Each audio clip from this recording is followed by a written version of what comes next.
mga ka-farmers, so ngayon ipapakita ko sa inyo kung anong mga pananim namin dito sa greenhouse namin. Sa unang pagpasok dito sa greenhouse namin, ang makikita nyo ay lettuce. Ganito kalawak kaming lettuce dito. Ito na yung sinowing ko last week. Naging 15 days na siya. Ready to transplant na. Pagkatapos, mai-transplant lahat ng lettuce. So, tinatanim na namin sa mga box. After mga ilang weeks, ganito na sila kalaki. Ready to harvest na sila. Ang kasunod namang pinasukan ko yung mga area ng mga kamatis at saka may beetroot sa kilid at saka basil. Ganito din kalawak yung area namin sa mga kamatis. 3 B nga pala yung mga kamatis namin. Iba't ibang mga variety ito. Mga hybrid yung mga kamatis namin.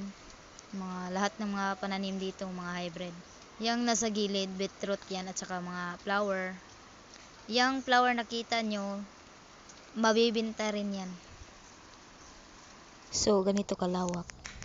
Ito na yung katabi ng mga kamatis namin. So, may mga basil, tsaka bell pepper, tsaka meron din itong mga talong. Iba't ibang klase rin itong mga bell pepper namin. At tsaka talong. So, ganito rin kalawak yung tinataniman nila. Yung mga pananim naming iba, hindi nakadirect sa lupa. Sunod na ipapakita ko sa inyo yung mga bulaklak dito na ginagawa naming mga edible flower.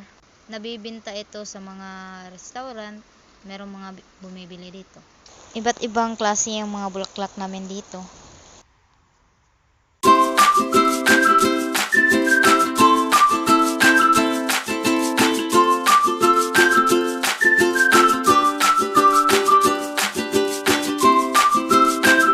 So, ang nakatanim dito, mga flower, yung mga herbs, tsaka may kalabasa dito, tsaka mga bulaklak, at doon sa dulo may bell pepper, tsaka dito naman sa harapan yung cucumber, at tsaka sa gilid is kale yan.